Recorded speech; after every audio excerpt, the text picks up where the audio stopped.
Gigantamax battles are less than a week away, but if you're concerned about wasting precious candy, Stardust, and max particles, this video is for you. I wanted to know what the best order was for powering up Dynamax Pokemon, if your resources are limited, or you just want to spend as little as possible. And I'm happy to say, I have an answer. My method was fairly simple. I evolved 2 Sobbles up to Inteleon, and separately brought them into a battle against Phalanx. All I wanted to see was how much damage their max moves would do. But Inteleon couldn't make it to a max move without getting knocked out, so I included 2 of my own Phalanx in the party to tank hits and help fill the max meter. This made the results a little less than perfectly scientific, but there's only so much you can do when there are a number of factors out of your control, such as the type of move the raid boss decides to throw and how often. Even still, the conclusion was clear. After doing some battles with both of them at level 20 with just their level 1 max move, I upgraded each of them down different paths. I brought one of the Inteleons up to level 30 with the CP of 2497. This cost 66 regular candies and 75,000 Stardust, or it would have cost that much Stardust if mine wasn't a lucky Pokemon. The other Inteleon I left at level 20 with a CP of 1663, but I leveled up its max move. This cost 600 MP and 100 regular Sobble candies. After recording the battles, grabbing stills from the videos, and comparing the damage in photo software, it's pretty clear to see that they did pretty much exactly the same amount of damage with their max move. However, the level 30 Pokemon seems to have done more damage with its regular moves, which would make sense. The higher level Pokemon would also be able to take more damage, making its total damage output higher than the lower level Pokemon. This is especially important considering you can't revive and re-lobby the way you can in raid battles.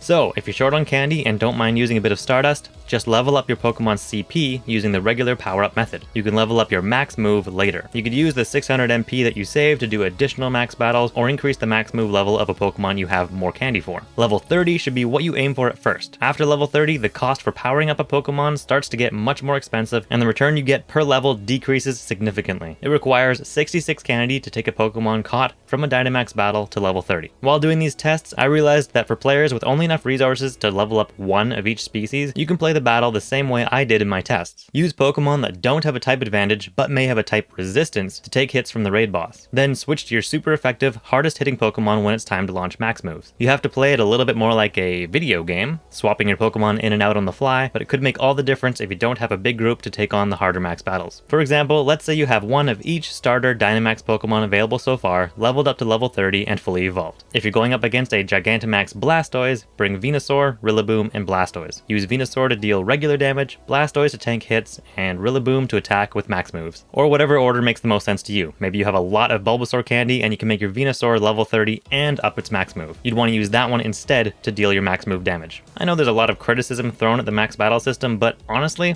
it's making the game feel like a game, which is kinda fun? For comparison's sake, I also tested powering up the Pokemon with the level 2 max move up to level 30, and then tested maxing the max move. Bringing it to level 30 lets it match the other level 30 in regular damage, but you can see the difference it makes to the max attack. Fully maxing the max attack made the biggest difference. Trade all the extra Pokemon you can this season for more Candy XL while we have the season bonus. I have a feeling this is why we have that bonus specifically for this season. In conclusion, if you're candy rich and Stardust poor, and you aren't using your free MP each day anyway, go for the max move. But if you're candy poor and Stardust rich, power up to level 30. You'll do the same amount of max attack damage and more regular damage and survive longer. Thanks for watching and good luck out there.